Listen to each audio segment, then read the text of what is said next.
तो हम लोग डिस्कस कर रहे हैं microbes in industrial products. Industry के अंदर कहाँ कहाँ माइक्रोब्स का रोल होता है उसके बारे में हम लोग जैसे फर्मेंटेड बीवरेज और एंटीबायोटिक्स के बारे में डिस्कस कर चुके हैं। अब हम लोग बात करेंगे chemicals, enzymes and other bioactive molecules के बारे में। तो हम यहाँ पे देखते हैं कि माइक्रोब्स जो होते हैं बहुत सी चीज़ों के लिए, कमर्शियली प्रोडक्शन के लिए या इंडस्ट्रियल प्रोडक्शन के लिए यूज करते हैं। जैसे कि बहुत सारे केमिकल्स हैं, जैसे ऑर्गेनिक एसिड्स हैं, अल्कोहल है, एंजाइम्स हैं। तो उन्हीं के बारे में हम लोग थोड़ा सा डिस्कस करते हैं कि कौन कौन से माइक्रोब्स या बैक्टीरिया या फंगस कहाँ कहाँ यूज होते हैं और कौन कौन से acids, organic acids, alcohol, enzyme ये सब प्रोड्यूस करते हैं। तो इसमें हम देख रहे हैं जो सबसे ऊपर आप एसिड के बारे में देख रहे हैं, यहाँ पे सिट्रिक एसिड है। सिट्रिक एसिड आप जानते होंगे, ये कौन सी चीज़ से मिलता है, कौन से माइक्रोब से? एस्परजिलस नाइगर, ये एक फंगस है, इससे ये कमर्शियली प्रोड्यूस किया जाता है।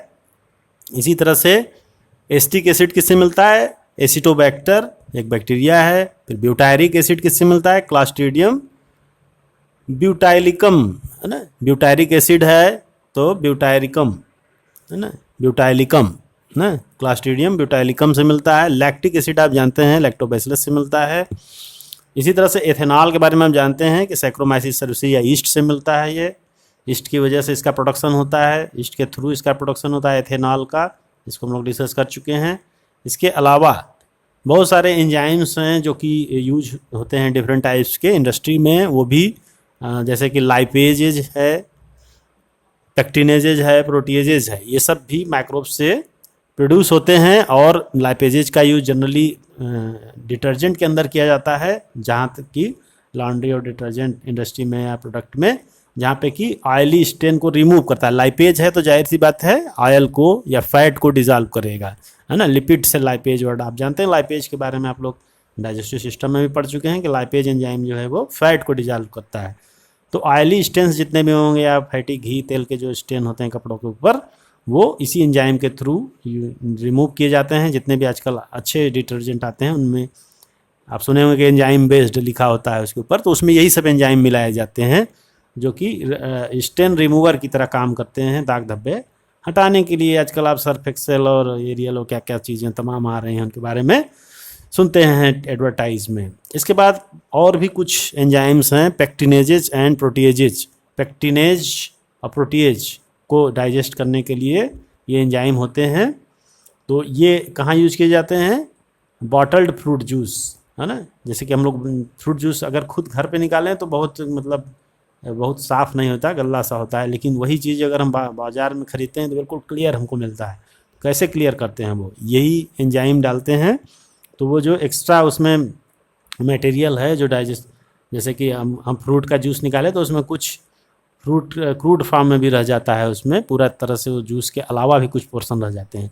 तो इन एंजाइम की हेल्प से उसको हम लोग डिज़ाल्व कर देते हैं, ठीक है। जैसे उसकी सेल वॉल वगैरह या कुछ वेस्टेज उसमें रह गया तो अब जो जूस खाली बचेगा वो क्लियर जूस होगा। तो इस तरह से ये एंजाइम यूज किए जाते हैं बॉटल जूसेस में, पेक्टिनेजेज और प्रोटीएजेज। तो पेक्टिनेजेज है तो पेक्टिन जो सेल वॉल है उसकी पेक्टिन को डिजॉल्व कर देगा, और जो सेल वॉल के बीच में स्पेस होता है उसको डिजॉल्व कर देगा। इसके अलावा सेल वॉल के बाद भी कुछ मेम्ब्रेन्स होती हैं, मिडिल एमला वगैरह, उनको डिजॉल्व करेगा। इसके अलावा प्रोटीएजेज जहाँ एक्स्ट्रा प्रोटीन वगैरह हैं उनको डिजॉल्व करेगा। तो इस तरह से ये यूज किया जाता है। और ये कैसे प्रोड्यूस होता है? ये सब माइक्रोब्स से ही प्रोड्यूस होते हैं। हालांकि उसका यहाँ पे डिस्क्रिप्शन नहीं है कि कौन से माइक्रोब से होते हैं। इसके बाद एक बहुत ही कॉमन या बहुत ही यूजफुल प्रोडक्ट आप कह सकते हैं, बहुत ही इम्पॉर्टेंट एंजाइम है या इम्पॉर्टेंट आपका मटेरियल है जो कि प्रोड्यूस होता है। उसका नाम है स्ट्रेप्टोकाइनेज। ये किस बैक्टीरिया से मिलता है? स्ट्रेप्टोकोकस बैक्टीरिया, जैसा कि नाम से ही क्लियर है। तो स्ट्रेप्टोकाइनेज एक बहुत ही इम्पॉर्टेंट एंजाइम है जो कि कहाँ यूज होता है? ये हार्ट अटैक में यूज किया जाता है, हार्ट ब्लॉकेज में यूज किया जाता है। तो उसमें स्ट्रेप्टोकाइनेज का इंजेक्शन महंगा आता है, 2500 रुपये 3000 रुपये का आता है। ये ऐसे मरीज को लगाया जाता है जिनकी कोरोनरी ब्लॉकेज होती है, जो हार्ट की खुद की वेसल्स हैं उनके अंदर जब ब्लॉकेज होने लगता है, क्लॉट बनने लगता है, तो उसको इस इंजेक्शन को यूज किया जाता है वहाँ पे।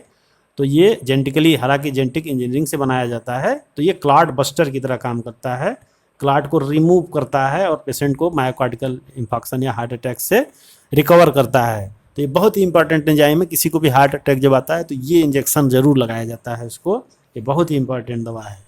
इसके बाद और भी प्रोडक्ट मिलते हैं, जैसे साइक्लोस्पोरिन ए है, ये किससे मिलता है? ट्राइकोडर्मा पॉलीस्पोरम से।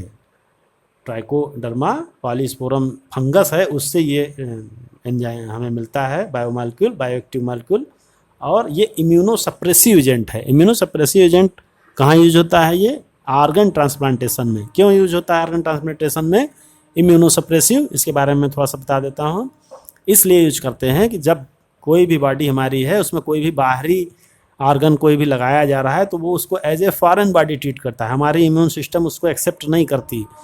तो फिर ये इंजेक्शन या ये दवा दी जाती है, टैबलेट दी जाती है कि वो उसको, उसकी इम्यूनिटी हमारे बॉडी की थोड़ी सी कम हो और तब वो आर्गन के अगेंस्ट इम्यूनिटी न शो करे, अगेंस्ट एक्शन न करे, तब वो आर्गन हमारे में ट्रांसप्लांट हो पाएगा। वरना कोई भी बॉडी में फॉरेन बॉडी आती है, कोई भी आर्गन इवन आएगा तो उसको फॉरेन बॉडी की तरह ट्रीट करेगा और उसको रिमूव करने की कोशिश करेगा और पूरा इम्यूनिटी रिएक्शन शो करेगी बॉडी हमारी, उस आर्गन को हटाने की कोशिश करेगी। तो फिर उसमें इम्यूनोसप्रेसिव ड्रग देते हैं, जो कि मेनली साइक्लोस्पोरिन ए यूज किया जाता है और ये एक फंगस से मिलता है। इसके बाद स्टैटिन्स है ना, ये स्टैटिन किससे मिलता है? मोनस्कस परप्यूरियस, ये भी एक यीस्ट की वैरायटी है। यीस्ट, इसका नाम है मोनस्कस परप्यूरियस। ये भी एक यीस्ट है जो कि ब्लड कोलेस्ट्रॉल को कम करने के लिए एक सब्सटेंस प्रोड्यूस करता है, इसका नाम है स्टैटिन्स, है ना। तो statins is the product produced by yeast मोनस्कस purpureus which causes lowering of blood cholesterol. Blood cholesterol को ये लो करता है। आप ब्लड कोलेस्ट्रॉल जानते होंगे, ब्लड के अंदर जैसे बोलते हैं ना कोलेस्ट्रॉल बढ़ गया तो क्या होगा? ब्लड वेसल्स की वॉल में जमा होने लगेगा। जब ब्लड वेसल्स की वॉल में डिपॉजिट होगा तो क्या होगा? ब्लड वॉल नैरो हो जाएगी, उसका जो वेसल का ल्यूमेन है वो नैरो हो जाएगा, तो क्या होगा? ब्लड प्रेशर हमारा बढ़ने लगता है। इसीलिए कहते हैं कोलेस्ट्रॉल कम करिए, फैटी चीज़ें कम खाइए। बीपी हाई होता है तो फैटी चीज़ें और नम साल्ट को कम करवाया जाता है। साल्ट का तो खैर अलग रोल है, लेकिन कोलेस्ट्रॉल का जो बात हम करें तो उसमें कोलेस्ट्रॉल को कम करने के लिए स्टैटिन सब्सटेंस यूज किया जाता है। तो वो सब्सटेंस जो है प्रोड्यूस कैसे होता है कमर्शियली? ईस्ट, अब ईस्ट की जो वैरायटी है वो सैक्रोमाइसिस नहीं, या दूसरा है मोनस्कस परप्यूरियस। ईस्ट कई तरीके के हो सकते हैं, सिर्फ सैक्रोमाइसिस ही ईस्ट नहीं होता, उसमें और भी बहुत सारे स्ट्रेन्स हैं।